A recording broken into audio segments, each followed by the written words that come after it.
welcome to Word with Liz. I am your host, Liz Omolo. Today, on our 30th anniversary, I'd like to honor the memory of my late sister, Josephine. I grew up in a household full of sisters.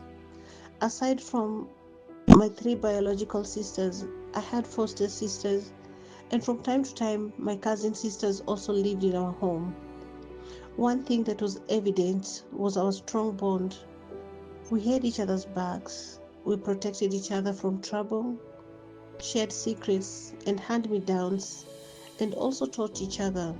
We never took what belonged to another without permission. And when we did, we would apologize and make it right by them. That bond has remained with some of us to date. I love all my sisters, though I was particularly very close to my late sister, Josephine, my immediate senior. Jabodi, as we fondly called her, was my total opposite. She was a quiet spirit. I trusted her with all my secrets. Jabodi never started a fight with anyone. But whenever I was being roughed up by bullies, my fight became her fight, and she fought like a tigress. Rest in peace, Josephine. My late mother discouraged and never allowed the sharing of beds. But whenever I had a nightmare or I was in pain, I crept to her bed and she would soothingly comfort me. Jesus will make it all right, she would whisper in my ears. During our teen years, I caught up with her in height. So many people mistook us for twins. There was this gas station where we stopped daily to take our sodas. My dad was and still is a generous man and a real spoiler. Sure, we had enough allowance for our daily sodas. Every time we stopped to take our sodas, one patrol attendant who served us would ask if we were sisters or twins. One afternoon, he served us in silence. We thought he had finally given up, but we were wrong. As soon as I took my first sip, he let it out. Sisters or twins? When he said that, the soda came out through my nose. I choked badly. My sister got so angry that I thought she would hit him with her bottle. "Do you know you can kill my sister?" she yelled at the apologetic attendant. Even after the incident, we never stopped taking sodas and the man never stopped asking. Achieng and I did a lot together.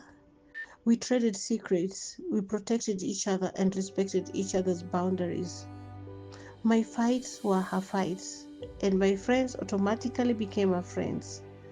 Over the years, she supported me when I had PMS.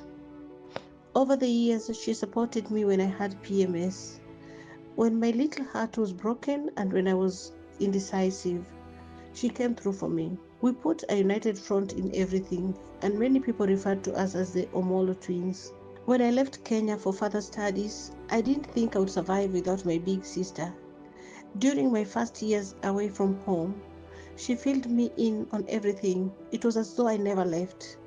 We became mothers, but unfortunately, Achieng passed on when I was expecting my second child. I didn't travel to Kenya for her burial, and my heart broke into a million pieces. When I finally came home, her graveside became my favorite reading and resting place.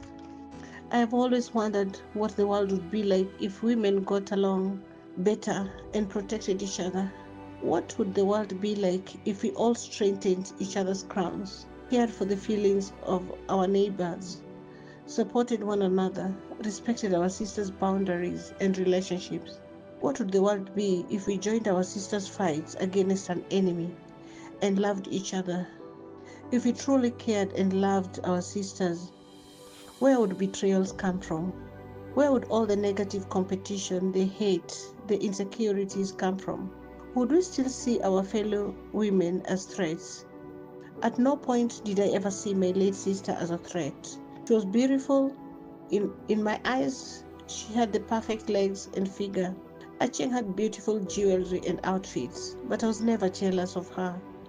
I admired and adored her. The devil knows that when women are united, we can do great exploits. We can shake the world. It tries everything to keep us at each other's throats. It turns us against each other and uses us to hurt and bring pain to each other. Instead of seeing a fellow woman as a sister, you see competition. You see malice, gossip, character assassination, betrayals, animosity, insecurities, hate. These are some of the weapons he uses to keep us from being united. Unity can bring down any oppression, and the thought of women being united scares the devil. After my divorce, some of the people who said the meanest of things about me were my fellow women. However, there are women who stood by me, held my hand, wiped my tears, and cheered me on. My strongest support has come not only from my father, but also from other women. Yes, women who have risen above the common tactics of the enemy. It is important that we know who is behind our misunderstandings, fights, jealousy, and insecurities.